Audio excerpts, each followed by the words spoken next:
आप सुबह आईएमएफ के कदमों से उठते हैं तो चाइना के कदमों में गिर जाते हैं। इससे इसके अलावा और सऊदी अरेबिया के 3 कंट्रीज हैं जिनके आप कदमों पे पड़े हैं, चाहे वो आपको रेस्क्यू करें ना करें। और जो पैसा आना है वो भी रूलिंग एलीट ने खा पी जाना है, जनरल मैसेज तक कुछ नहीं पहुंचना। मेरे अंदाजे में आपका असली प्राइम मिनिस्टर भी लंदन में बैठा है और असली आपका जो फाइनेंस मिनिस्टर है वो भी लंदन में बैठा है। मर्दे बीमार हैं आप।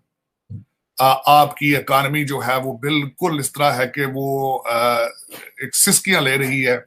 अगर चाइना आपको रेस्क्यू ना करता इन दिनों में तो आपके हालात बड़े खराब थे ना। आप पेट्रोलियम ले सकते थे, लोड शेडिंग में जिस तरीके से आप घिरे हुए हैं, आईनी बहरान है जिस तरीके से आपके साबिक वजीर आजम जो है वो 3 टुकड़ों पे तैयारियां कर रहे हैं, और जो मुख्तलिफ अदारे हैं वो अब अपने अपने कोनों में अवाम से मुंह छुपा के फिर रहे हैं।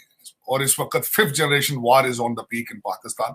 तो इन अंडर गिवन सर्कमस्टांसेस, जिस तरह मैंने बताया था, भारत जो मर्जी करे, जो अफगानिस्तान जो मर्जी करे, आपके पास कोई किसी चीज को रीबट करने की या किसी चीज पे तनकीद करने की सलाहियत आपके पास मौजूद नहीं। दिस इज मेरा जो टेक है उसके ऊपर।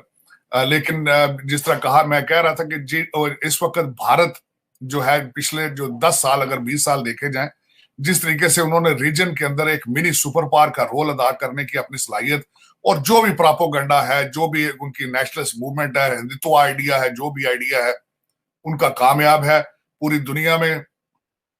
इस वक्त वो फायदा उठा रहे हैं अमेरिका की वीक फॉरेन पॉलिसी का, अमेरिका को ब्लैकमेल भी कर रहे हैं चाइना के हवाले से, और उनकी हर चीज चल रही है इस वक्त आपकी। और आप जो है वो बिल्कुल बीमार हैं।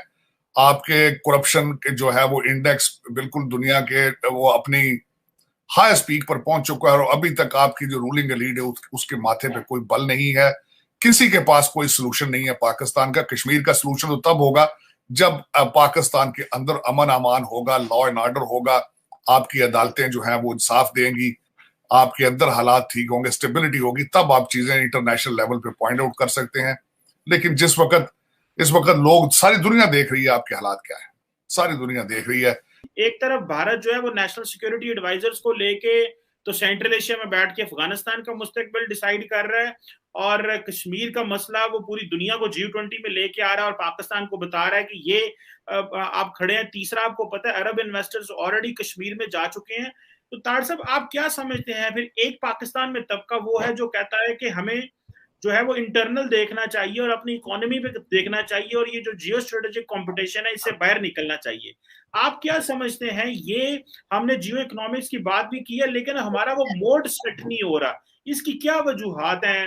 इकोनॉमी चल नहीं रही और हम जो है वो अफगानिस्तान में हम गंदम के जहाज भेज रहे हैं और वहां पे ऑयल की वो टैंकर भेज रहे हैं कि यार इनको जो है ना वो खा पी लें, क्योंकि उधर इंडिया ने भी वहां पे ह्यूमैनिटेरियन असिस्टेंस भेजना शुरू कर दिए। तो ये इसको अब किस राय में मजीद देखेंगे? क्या हमें इनवर्ट देखना चाहिए या कि कोई हमारे कंपटीशन की अभी कोई गुंजाइश रहेगी है जो करना है हमने? नहीं, आपकी कंपटीशन की कोई गुंजाइश नहीं है। आपने एक लफ्ज जो खास कर वो गलत इस्तेमाल किया चीमा साहब, दोस्ती।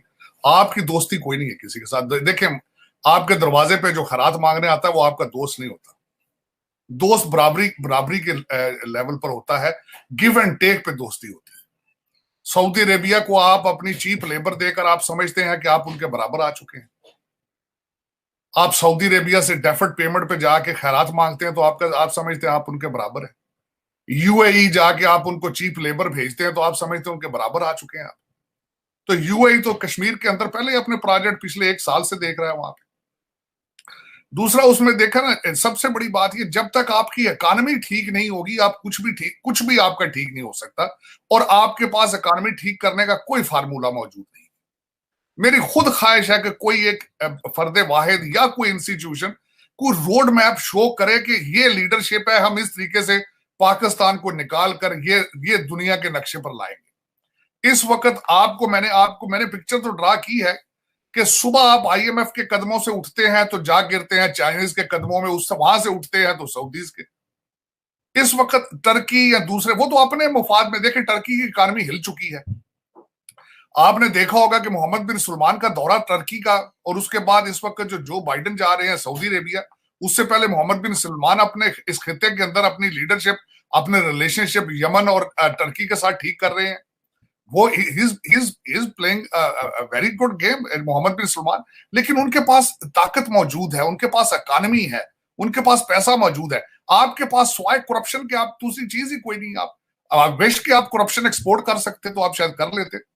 आपने कोशिश तो बहुत की है, दुबई और लंदन की प्रॉपर्टीज में बहुत पाकिस्तानी आगे हैं, लेकिन उसमें पाकिस्तान का कोई फायदा नहीं, उसमें पाकिस्तान का कोई फायदा नहीं। आपके पैसे अभी भी जो 2.3 बिलियन आ रहा है, उसमें ज्यादातर बाहर जाएंगे। एलीट लोगों के बच्चे भूखे बैठे हैं टोरंटो में, कई प्रॉपर्टियां उन्होंने लेनी है, कई बच्चों की उनकी ट्यूशन फीसें जानी है। आपकी ईसीएल नैब के अंदर तरामीम आप देखें तो सही ना, पाकिस्तान के साथ हो क्या रहा है। एक ऐसा आदमी बाहर बैठ के चोर चोर कह रहा है जो 3.5 साल में किसी चोर को नहीं पकड़ा, उसने खुद चोरों को जहाजों में बिठा के वो अकॉर्डिंग टू हिम वो भेजता रहा है। लेकिन देखें ड्रामा क्या पक रहा है।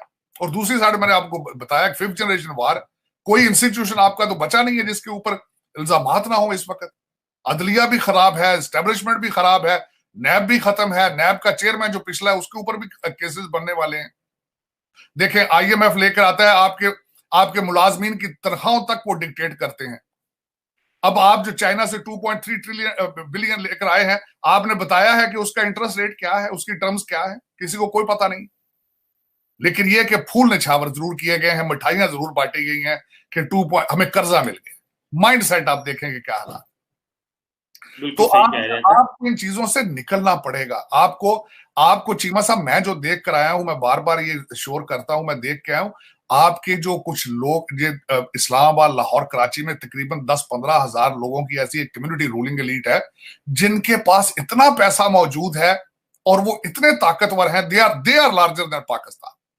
उनको कोई गवर्नमेंट हाथ नहीं डाल सकती। उनके घरों के अंदर कमरे भरे पड़े हैं डॉलरों और पाउंडों से। चाहे आपका डॉलर 600 का चला जाए, चाहे आपका 1000 का लीटर हो जाए, उनकी V8 वैसे की वैसी भागेगी। वो मॉडल भी हर साल चेंज करेंगे।